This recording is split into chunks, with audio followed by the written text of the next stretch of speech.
हर तरफ फिक्र को दौड़ा के थकाया हमने, कोई दीदी ने मोहम्मद सा न पाया हमने।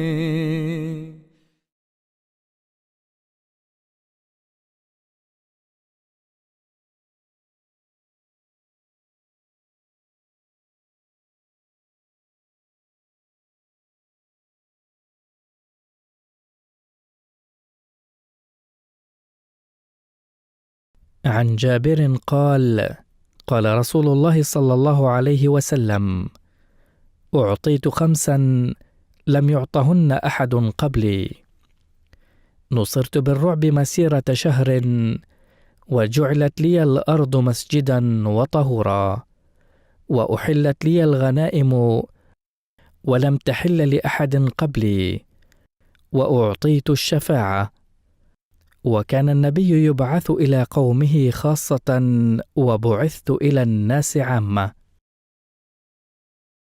Jabir, qu'Allah soit satisfait de lui, rapporte que le saint prophète, que la paix et les bénédictions d'Allah soient sur lui, a déclaré: Il m'a été donné 5 choses dont aucun prophète avant moi n'a pu bénéficier. Allah m'a rendu victorieux à travers une crainte révérentielle égale à la distance d'1 mois de voyage. La terre entière m'a été rendue en un lieu de prière et en une chose pure pour les ablutions. Les butins de guerre m'ont été rendus légitimes et aucun prophète n'a pu bénéficier de ce droit. On m'a donné le droit à l'intercession le jour de la résurrection et chaque prophète était envoyé exclusivement à sa nation, mais j'ai été envoyé à l'humanité entière.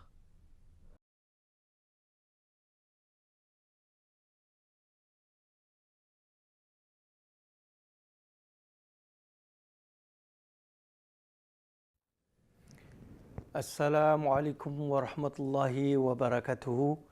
Chers téléspectateurs et chères téléspectatrices, on se retrouve encore une fois pour l'émission Lumière sur Hadith pour la suite de l'explication des hadiths du prophète sallallahu alayhi wa sallam. Et pour cela, on s'est appuyé sur le livre 40 Gems of Beauty, à savoir les 40 perles de beauté, écrit par le frère du deuxième calife de la Jamaat Ahmadiyya, Hazrat Mirza Bashir Ahmed radiallahu anhu. Et pour ce faire, j'ai encore une fois avec moi Ousmane Touré Saheb, qui est secrétaire talim national de la communauté musulmane Ahmadiyya de France. Ousmane Saheb, salam alaikum. Alors ce hadith, aujourd'hui on va s'attaquer à un hadith qui est connu aussi par, et comme vous l'avez entendu, qui est connu par l'ensemble des musulmans, à savoir les 5 distinctions spécifiques que le prophète Mohammed sallallahu alayhi wa sallam a reçues et qu'aucun autre prophète n'avait reçu avant lui. Et pour débuter, on commence par le premier, évidemment. Le prophète sallallahu alayhi wa sallam nous dit: j'ai reçu 5 distinctions qu'aucun prophète n'a reçues avant moi. Premièrement, j'ai été renforcé par la crainte que j'inspirais à mes ennemis de la distance d'1 mois de voyage. Qu'en est-il de cette distinction? Qu'est-ce qu'on peut dire là-dessus, Ousmane Saheb, concernant cette distinction qui fait du prophète sallallahu alayhi wa sallam un prophète à part? Alors, ce hadith qui a été cité en arabe bien avant ça est très important à comprendre dans quel sens. Il y a 2 phases de compréhension de ce terme qu'on dit en français crainte. C'est que effectivement, du vivant même du saint prophète Mohammed sallallahu alayhi wa sallam, malgré qu'il était quelqu'un apparemment faible, qui n'avait pas une armée, car c'était des villageois, des commerçants, c'était des agriculteurs, des éleveurs qui composaient la communauté musulmane, malgré que il n'y avait pas une armée professionnelle au service des musulmans. Malgré tout ça, les grandes puissances aux alentours craignaient de confronter les musulmans. Les Mécois, à l'époque du Saint-Prophète sallam, Médine a été plusieurs fois attaquée par les gens de la Mecque. Et d'autres fois, ils ont envoyé des délégations afin de vouloir attaquer. Et Rasulullah sallallahu alayhi wa sallam, il a envoyé aussi des compagnons des musulmans à leur rencontre afin d'éviter qu'ils attaquent Médine. Donc, au fur et à mesure, voyant que ce petit groupe de musulmans, qui n'étaient pas des militaires aguerris, des combattants aguerris, qu'ils étaient des éleveurs, des agriculteurs, des commerçants, des bédouins, pour la défense de leur foi, de leur religion, étaient prêts à sacrifier leur vie, ils avaient cette crainte de les rencontrer. Car on le voit dans la bataille de Badr, la bataille de Uhud, Khandaq, toutes ces batailles qui sont passées, on a vu qu'à chaque fois, les Mécois ont essayé d'attaquer. Et Rasulullah sallallahu alayhi wa sallam et ses compagnons se sont défendus. Et bien après lui aussi. Inch'Allah, je vous laisserai le soin de développer sur ces côtés-là. Bien après lui, les grandes puissances telles que Rome, telles que l'ancienne Perse, la Perse de l'époque, tous ces grandes puissances aux alentours craignaient les musulmans. Ils ne les craignaient pas parce que c'était des grands combattants. Ils ne les craignaient pas parce que c'était une grande armée. Ils les craignaient et les respectaient. Donc quand je disais que le terme crainte, il a deux côtés, c'est la crainte de les rencontrer, de les combattre, mais c'est aussi la crainte révérentielle, du respect, le respect qu'ils inspiraient. Avec les avancées et les changements qui ont été opérés en Arabie depuis l'arrivée d'Islam, depuis l'arrivée du Saint-Prophète sallam, ils ont vu la progression que les musulmans avaient fait, l'influence que les musulmans insufflaient dans les peuples avec qui ils étaient en contact, non pas par la violence, non pas par la guerre, mais par leur comportement et par leur vivacité d'esprit et les avancées qu'ils ont accomplies dans tous les peuples avec qui ils étaient en contact.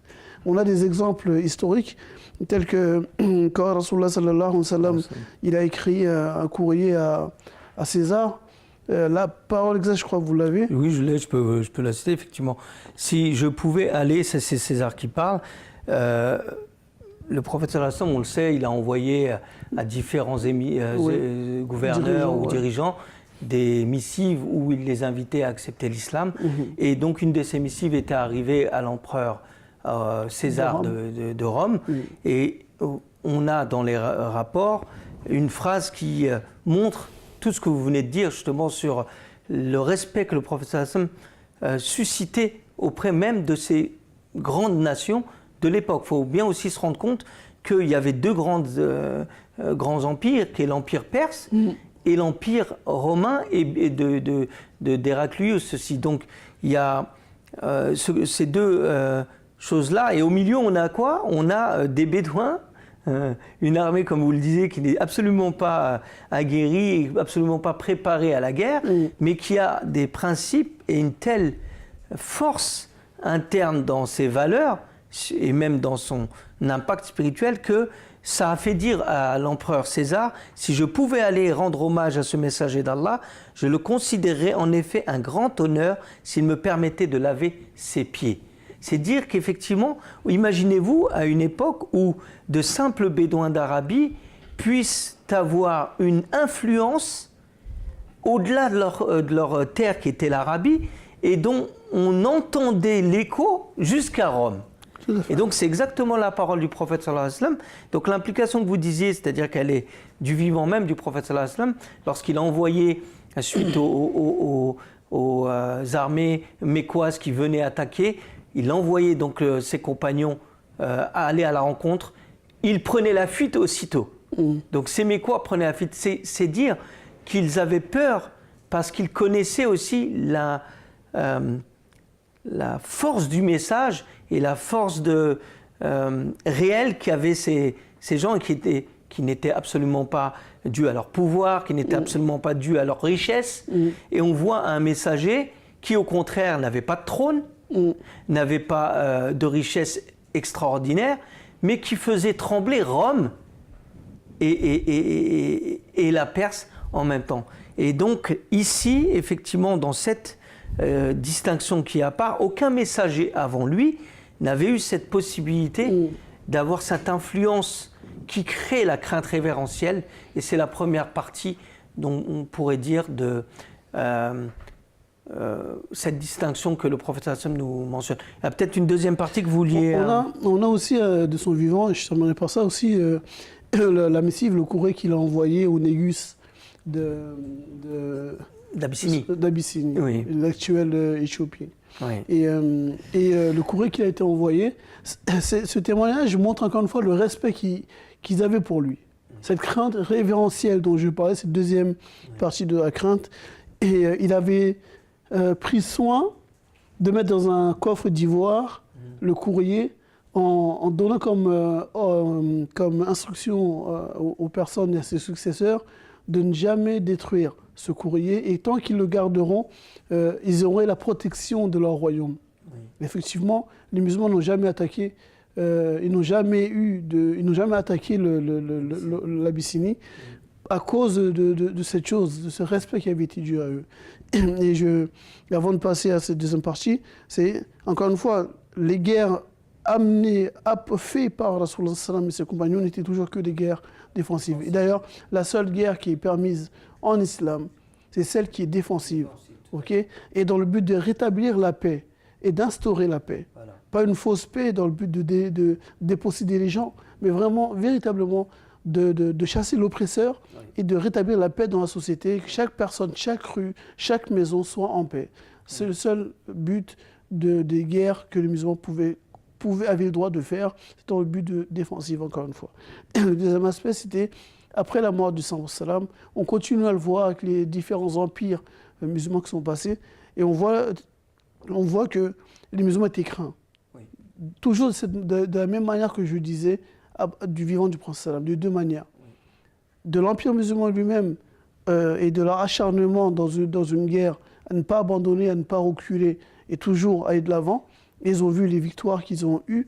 Et dans un deuxième temps, cette crainte révérentielle. Oui. C'est ce respect pour la civilisation arabo-musulmane. Cette civilisation musulmane elle-même, telle qu'on voit dans d'autres endroits, tels qu'en Indonésie, tels qu'on voit en Chine, tels qu'on voit dans d'autres endroits, tels que l'Europe de l'Est aussi, ou tels qu'en Afrique, où les musulmans étaient non seulement pacifistes, mais ils avaient fait de grandes avancées. Et cela a amené aussi le respect des nations aux alentours qui voyaient ce progrès apporté par les musulmans. Alors pour mettre en perspective ou mettre en lumière ce que vous venez de décrire sur le deuxième aspect qui concerne la mort, le devenir, en fait, comment cette distinction se révèle après la mort du prophète sallallahu alayhi wa sallam.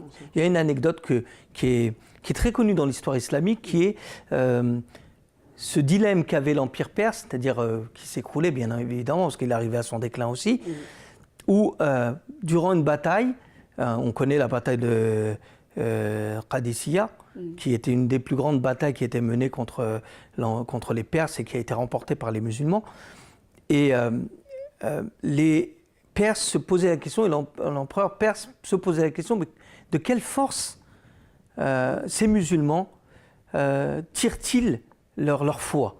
Et c'est de ça qu'il s'agit. Et puis, lorsque un émissaire a été envoyé pour rester quelques jours et découvrir quelle était la force qui animait ces combattants, il a découvert des gens, et c'est là que je renvoie à ce que Hazrat Mirza Ghulam Ahmad disait sur le prophète sallallahu alayhi wa sallam, que la révolution que le prophète sallallahu alayhi wa sallam a menée, c'est une révolution d'une personne qui a prié de nuit pour changer l'état du monde. Et là, on voit un émissaire qui vient, qui passe quelques jours, et qui se rend compte que malgré les batailles, et malgré la fatigue incessante et les régularités de guerre, des combattants passaient leur nuit en prière et combattaient la journée. À ce moment-là, des gens qui étaient mus par la foi venaient venaient rencontrer l'ennemi avec une foi résolue qui était basée sur des principes, une spiritualité, une foi profonde. Et lorsque cet émissaire est venu, il est connu donc dans l'histoire islamique, il a dit à cet empereur, « Par Dieu, vous ne réussirez jamais à combattre cette nation. Ces gens-là ne dorment pas quand nous buvons, nous faisons la fête. Ils passent leur nuit en prière, alors que la journée, ils passent leur journée au combat. » Donc c'est cet aspect-là qu'on retrouve aussi plus tard, lorsque vous allez rencontrer des croisés qui vont combattre Salah ad-Din Ayyubi, on connaît toutes les guerres de croisade qui ont eu lieu dans tout le jalonnement de l'histoire de l'islam et du christianisme, qui aussi montrent certaines anecdotes et des faits de l'histoire qui montrent que les nations non musulmanes avaient un respect. Et je finirai par là, par une chose que moi que je vois aussi qui a beaucoup été négligée et oubliée, c'est que aussi dans le futur, bien après le prophète sallallahu alayhi wa sallam, il y a cette distinction qu'on voit aussi lorsque vous avez des empereurs normands qui, à l'époque où on avait pris la Sicile, qui était musulmane pendant plusieurs siècles, pendant que l'islam était présent et qu'elle était sous gouvernance musulmane, elle n'a pas fait autant de progrès que sous l'institution des rois normands qui sont venus par la suite, qui eux-mêmes maîtrisaient l'arabe, qui eux-mêmes avaient les habitudes qui prenaient les habitudes et les coutumes des Arabes, qui eux-mêmes aussi citaient et se faisaient appeler avec des termes arabes et citaient des paroles aussi islamiques et des enseignements islamiques pour avoir une certaine légitimité auprès de leur peuple. Ce qui montre qu'au-delà de l'aspect physique qu'inspirait la crainte du prophète sallallahu alayhi wa sallam, on avait véritablement une distinction qui se révélait même dans le temps. C'est extraordinaire. Si vous vous intéressez un peu à ces parties de l'histoire du Moyen-Âge islamique et dans la relation qu'ils avaient avec l'Empire chrétien, c'est extraordinaire, comme vous voyez, que c'était une fierté pour les chrétiens d'adopter les coutumes et les habitudes et les principes musulmans. Donc voilà la distinction. On le voit aussi avec l'Espagne musulmane. On voit avec l'Espagne musulmane, tout comme vous avez parlé de la Sicile, elle est pas très connue. L'histoire de la Sicile dans le monde musulman, pour les connaisseurs, comme là vous l'avez cité, mais je doute que beaucoup de frères connaissent cette histoire de la Sicile. Par contre, l'Espagne musulmane, tout le monde la connaît. Et on voit le nombre de temps que les musulmans sont restés en Espagne. Et qu'est-ce qui a fait qu'ils sont restés aussi longtemps? C'était des gens justes, des gens droits, des gens qui inspiraient la paix et la crainte révérentielle. Pas la crainte de la peur du bâton, la peur de se faire emprisonner, de se faire couper une main ou quoi que ce soit. Mais c'était vraiment cette justice que les dirigeants musulmans de l'époque arrivaient à instaurer dans les contrées où ils avaient le pouvoir, où ils avaient l'autorité. Et on voit que pendant tout ce temps, l'Espagne aujourd'hui a encore les vestiges. Et on voit dans le monde, en Europe, nombre d'édifices qui sont basés sur l'architecture musulmane, sur les mathématiques musulmanes, qui ont emprunté aux musulmans toutes ces sciences. Là, je ne parle pas d'arabo-musulmans, je me parle des musulmans. Car quand on regarde du côté du Kazakhstan ou autre, ce n'était pas des Arabes. Et on voit toutes les avancées qui ont été faites par ces endroits-là. Et je termine par cette chose, c'est que la particularité, vous l'avez dit, et je pense que c'est ça qu'ils vont retenir surtout, concernant la crainte. Quelle était la source de la crainte des gens, de la force des musulmans? C'était la prière. Car on voit que même en temps de guerre, la particularité des musulmans, c'est que le temps de prière reste le temps de la prière. Même dans une guerre, les musulmans, il y aura une partie de l'armée qui va s'arrêter pour aller prier. Exactement. Une autre partie qui va combattre, et lorsque cette partie a fini, la prière, elle remplace l'autre partie qui va faire la prière. Voilà. Et ben, ça, ce qui m'amène justement à la deuxième distinction. Avant ça, j'invite les téléspectateurs aussi, puisque vous parlez de Sicile qui n'est pas connue. J'ai cité cet exemple parce que cet exemple-là, il est révélateur du fait que même sous gouvernance non musulmane, les principes sont respectés. Et si les gens veulent s'intéresser, il y a le roi Roger, qui était Roger II, qui était justement le bon symbole de ce que je viens de vous dire et qui montre bien la distinction qu'avait le prophète sallallahu alayhi wa sallam dans sa particularité. Et on en vient à la deuxième distinction qui est Allah subhanahu wa ta'ala, le prophète sallallahu alayhi wa sallam dit qu'il a fait de la terre, toute la terre, une mosquée pour le prophète sallallahu alayhi wa sallam. Ce deuxième point, encore une fois, il est particulier, c'est que chacun peut le vérifier, les opposants ou les sympathisants, peu importe, que le seul prophète qui a eu cette particularité, après le premier qu'on vient de citer, c'est celui-là. Il a fait de la terre entière une mosquée et un moyen de purification. Tout à fait. Il y a un moyen de purification pour le croyant. Et l'enchaînement est parfait dans ce que vous venez de dire. C'est que là, j'ai parlé de champs de bataille où on fait la prière. La prière, Ce n'est pas une mosquée. Bien sûr. Proprement dit, bâti. Exactement. Mais Allah ayant fait pour le prophète sallallahu alayhi wa sallam et ses suivants la terre entière comme étant une mosquée, n'importe quel endroit qui remplirait quelques conditions de pureté seulement au Oui. niveau de l'endroit, on peut faire la prière. Exactement. Et ça, c'est une particularité que l'islam a, que les musulmans ont. On peut être au travail, c'est pas une mosquée, mais on peut être à l'université, à l'école, au collège, au lycée, Oui, mais lycée et université, et demander à avoir une petite salle pour faire sa prière. tout à fait. Ok. Si c'est refusé, on peut sortir de l'école, prendre un tapis ou se mettre sur un endroit propre pour faire sa prière. Tout à fait. C'est une facilité qui est accordée aux musulmans. La deuxième chose, qui est que Allah fait de la terre Oui. un moyen de purification Purification. pour les musulmans. Tayamoun. Tayammum. Oui. Tayammum, c'est une disposition particulière qui est accordée aux croyants de faire les ablutions avec de la terre mêlée de la terre sèche ou bien de la terre mêlée d'eau. D'eau. Et donc qui permet de se purifier. Et ça renvoie à la création d'Adam et Sam tel que le dit, Oui, exactement. tel que le dit l'auteur Mirza Bashir Ahmad Ahmed, Radiallahu anhu, qui le cite dans son livre, que c'est une référence qui est faite aussi à la création d'Adam alayhi salam, d'Adam, qui a été fait de terre et d'eau mélangées. Tout à fait. Donc c'est un moyen pour l'homme de se purifier en cas d'absence d'eau, Oui. quel que soit l'endroit où le musulman se trouve, il peut le faire. Notamment en temps de guerre, on ne peut pas tout le temps aller chercher de l'eau pour faire les ablutions. Et donc là où on est, on peut faire le tayammum. Il y a des gestes bien précis à faire pour pouvoir faire la prière en contact avec la terre sèche ou bien mêlée d'eau. Oui, peut-être terminer en disant qu'effectivement, là où d'autres religions, ou la plupart des religions, ont besoin d'un endroit pour prier, la distinction du prophète sallallahu alayhi wa sallam et de sa religion, c'est qu'effectivement, la terre entière peut servir de moyen pour le croyant au niveau individuel, mais aussi collectif, ou les croyants au niveau collectif, de pouvoir avoir ce processus de purification qu'est la prière, quel que soit l'endroit. Effectivement, là on voit bien que c'est une distinction qui n'est pas partagée par les autres Tout à fait. religions. Le dernier point, on va finir là-dessus, et il y a aussi certaines polémiques sur ce sujet, c'est le butin de guerre. Le prophète sallallahu alayhi wa sallam ici nous dit que la troisième des distinctions, c'est que le butin de guerre a été rendu licite pour le prophète sallallahu alayhi wa sallam. Alors, encore une fois, dans l'enchaînement, puisqu'on a parlé des gens qui le craignent, des temps de guerre, des prières, et les butins. Il faut comprendre que là, on parle de butins national. Il ne s'agit pas de butin au niveau individuel. Oui. En temps de guerre, lorsque les personnes qui ont perdu la guerre, l'islam permet l'utilisation des biens nationaux, non pas pour les gaspiller, pour les détruire, Oui. mais d'en faire profiter la communauté. La communauté des croyants, la communauté nationale elle-même. Donc elles ne sont plus sous le contrôle des perdants, mais elles reviennent, elles sont contrôlées, elles sont sous l'autorité de l'autorité musulmane, qui doit les utiliser à bon escient afin de faire en sorte que la communauté, dans son ensemble, puisse profiter de cela.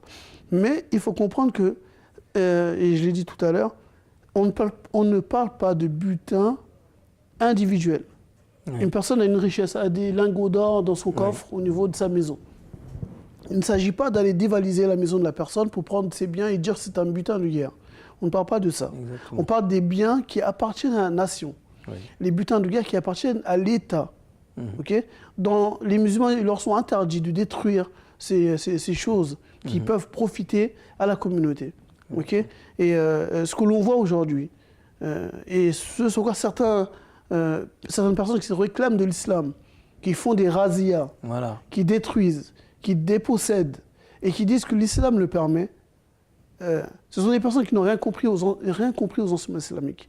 Nulle part il est noté, il nous dit qu'on nous pouvions faire des razzias, déposséder des gens de leurs biens. On parle d'une guerre légale. Guerre légale, c'est qu'on vous a déclaré la guerre et vous défendez. Et d'ailleurs, le prophète sallallahu alayhi wa sallam, s'il a été introduit ici comme uhilla, c'est-à-dire qu'il lui a été permis, c'est-à-dire que uhilla en arabe, c'est plus qu'une simple permission. Oui. C'est vraiment une permission qui a été institutionnalisée de manière à ce qu'on ne puisse pas avoir d'abus. Et c'est malheureusement le reproche que les détracteurs font au messager d'Allah, sallallahu alayhi wa sallam, à savoir que c'était une personne qui faisait des razzias, qui volait les butins de guerre, alors qu'au contraire, il est venu enlever ses anciennes habitudes, qui étaient l'habitude des Bédouins d'Arabie, certes, anti-islamique, qui avaient l'habitude de voler en razzia de type, comme vous avez dit, de type individuel. Mais même aujourd'hui, lorsqu'on prend cet enseignement que vous avez bien développé, lorsqu'on le prend et on l'analyse et on le met au défi des guerres qu'on a au niveau moderne. Si vous prenez la guerre en Irak, si vous prenez la guerre en ce moment, dans ces derniers temps en Syrie ou autre, on voit que même les nations soi-disant développées ne respectent même pas le patrimoine dans lequel les pays. Vous parlez de butin national, on parle du patrimoine culturel, on parle du patrimoine de richesse du pays, on détruit ces œuvres, on les vole et les spolie, alors qu'ici, on nous parle, le prophète dit que la distinction qu'il y a entre lui et les autres, c'est que légalement, il institutionnalise ça pour faire en sorte qu'il n'y ait pas d'abus et de gaspillage. Et dans un deuxième temps, aussi montrer aux ennemis à quel point, lorsqu'ils dépossèdent les gens qui sont opprimés, lorsqu'on les dépossède de leurs biens, c'est ce que dit l'auteur dans le livre, lorsqu'on les dépossède, à quel point c'est douloureux qu'on les dépossède de leurs biens et qu'ils doivent amener en eux un changement d'attitude. Et au jour d'aujourd'hui, quand on compare cet enseignement et cette distinction du prophète sallallahu alayhi wa sallam, on se rend compte qu'effectivement, le butin légalisé par le prophète sallallahu alayhi wa sallam, ici, il est une protection qui empêche tous les abus. Et au contraire, qui va servir d'alimenter les ressources militaires, financières, pour aider les opprimés de cette même nation à se renforcer dans leur défense quand on les attaque. Et pas du tout dans le sens où on va s'enrichir en spoliant l'autre, c'est pas du tout ce qu'il en ressort ici. En plus de ça, il y a une chose que vous avez dit, que vous avez bien mis en avant, c'est que cette question des razzias, de déposséder les personnes des caravanes afin de leur prendre leur richesse ou autre, était une pratique anti-islamique. Exactement. Une pratique à laquelle Rasulullah sallallahu alayhi wa sallam, le fondateur de l'islam, a mis fin à cela. Exactement. Et c'est dans ces razzias qu'on attrapait des personnes pour les mettre à l'état d'esclavage, ce qui est aussi un sujet d'actualité. Oui. On enlevait les gens dans ces razzias. On prenait des richesses, mais les personnes aussi, et on les mettait à l'esclavage. Oui. Et l'arrivée d'islam a interdit cela. Exact. Il est interdit, il n'est pas possible d'avoir des esclaves par les biais des razzias, par les biais des enlèvements, par les biais de toutes ces choses. Oui. Il est interdit, il n'est pas possible. Donc quand l'islam est venu, elle a mis fin, de la même manière que les razzias sont interdites au niveau financier, pécuniaire, elle est interdite sur les hommes aussi. Donc l'islam a mis fin à cela. Ce qui contraste avec certains, comme vous avez dit, ce qui contraste avec certains groupes se revendiquant de l'islam et qui pratiquent l'esclavagisme, qui pratiquent l'asservissement des peuples, comme on a vu en Irak ou en Syrie, au nom de l'islam, alors que le prophète sallallahu alayhi wa sallam est venu arrêter tout ça et libérer la condition humaine, pour ce que vous venez de citer concernant l'esclavage. Les personnes qui veulent vraiment savoir, et je sais que les gens les plus intelligents, les gens les plus avertis, les gens les plus instruits savent que ces choses que nous voyons aujourd'hui ne sont pas de l'islam. Ce sont des personnes qui sont des mercenaires et qui vivent de cela, et pour le justifier aux yeux du monde, au moins aux yeux des personnes des pays dans lesquels ils font ça, ils vont mettre l'islam dedans. Oui. Mais lorsqu'on jauge, on compare leur pratique à celle du prophète et ses compagnons et des khulafas qui l'ont suivi, on s'aperçoit qu'ils sont vraiment opposés l'un à l'autre. Donc nous sommes, comme nous l'avons dit déjà dans les premières émissions, qu'est-ce que l'islam? C'est une religion qui ne se pratique pas de soi-même, mais nous pratiquons ce que Rasulullah sallallahu alayhi wa sallam nous a demandé de pratiquer, et nous faisons ce qu'il nous a demandé de pratiquer. Oui. Dans son discours d'adieu, je termine par ça, il nous avait dit qu'il laisse deux choses. Le Coran, qui est la parole de Dieu, qui est infalsifiable, infalsifié, et la Sunna, qui est sa mise en application de ce livre, qui est le Coran. Et c'est ça que nous devons suivre. Toute personne qui va à l'encontre de ce que le prophète sallallahu alayhi wa sallam il a pratiqué et de ce que le Saint-Coran nous enseigne, dans ce cas, nous devons le rejeter. Et voilà, en somme, comment comprendre ces enseignements qui sont mal utilisés et mal compris, d'abord par certains musulmans et qui servent de bâton pour les frapper. Oui, ben, je vous remercie parce qu'effectivement, là, on voit bien, on a pris 3 des distinctions très importantes et on a montré à quel point ces distinctions étaient les caractéristiques du saint prophète sallallahu alayhi wa sallam, non seulement en sa personne, mais aussi dans l'enseignement et par la suite, ce que les musulmans ont démontré tout de suite suivant le saint prophète sallallahu alayhi wa sallam et dans les centaines, voire le millier d'années qui aura suivi. Voilà, avec ces paroles, l'émission prend fin. Je vous remercie de l'avoir une nouvelle fois suivi. Je vous rappelle que vous pouvez envoyer vos questions à hadith avec un s @mtafrance.tv. Je répète, hadith avec un s @mtafrance.tv. Il me reste à vous dire assalamu alaikum wa rahmatullahi wa barakatuhu et je vous retrouve pour une prochaine émission. Merci de nous avoir suivis.